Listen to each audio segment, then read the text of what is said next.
বাবা মা মারা গেলে দুনিয়াতে ভুলেও করবেন না এই তিনটি কাজ। যদি এই তিনটি কাজ করেন তার জন্য আপনার মা বাবাকে আল্লাহর কাছে জবাবদিহি করতে হবে। রাসূলুল্লাহ সাল্লাল্লাহু আলাইহি ওয়াসাল্লাম বারবার নিষেধ করে গেছেন, যাদের বাবা মা দুনিয়াতে নেই তাদের জন্য ভিডিওটি দেখা অত্যন্ত জরুরি, কারণ আপনার কোনো কাজের ফল যেন তাদের ভোগ করতে না হয় অবশ্যই খেয়াল রাখতে হবে। এবং আল্লাহর রহমতে যাদের বাবা মা বেঁচে আছে তাদের ভিডিওটি সম্পূর্ণ দেখা উচিত, যেন এই ভুলগুলো কখনো না হয়। প্রিয় দর্শক, আপনি যদি মুসলিম হয়ে নিজেকে ধন্য মনে করেন অবশ্যই আলহামদুলিল্লাহ কমেন্ট করবেন এবং ভিডিওটি শেয়ার করে সকল মানুষকে দেখার সুযোগ করে দিবেন। তো চলুন বেশি কথা না বলে জানিয়ে দেই মা বাবা বেঁচে না থাকলে বা মারা গেলে কোন তিনটি কাজ করা যাবে না। 1 নম্বরে বাবা মায়ের ঋণ শোধ না করা। মৃত মা বাবার ঋণ শোধ করতে হবে। তারা যদি ঋণগ্রস্ত থাকে যত দ্রুত সম্ভব তাদের ঋণ শোধ করতে হবে। আল্লাহ তাআলা সবগুলো মাফ করলেও ঋণের গুনাহ আল্লাহ তাআলা ক্ষমা করবে না। ওই ব্যক্তি উত্তম মুসলিম যার হাত ও জবান থেকে মানুষ নিরাপদ থাকে। অবশ্যই বাবা মায়ের ঋণ যত দ্রুত সম্ভব শোধ করার চেষ্টা করবেন এবং সম্পূর্ণ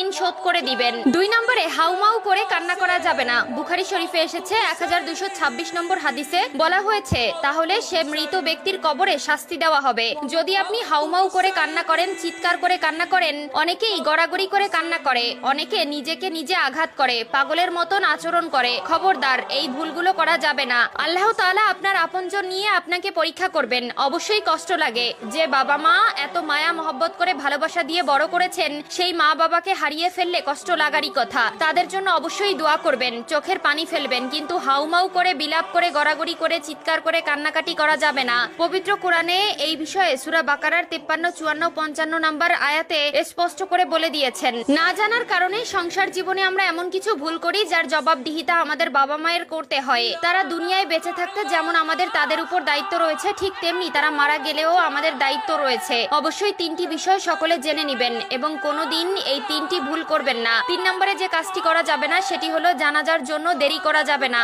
অনেক পরিবারে আছে আত্মীয় স্বজন দূরে থাকার জন্য 2 দিন 3 দিন পর্যন্ত মৃতদেহ রেখে দেওয়া হয়, যা একদমই করা উচিত নয়।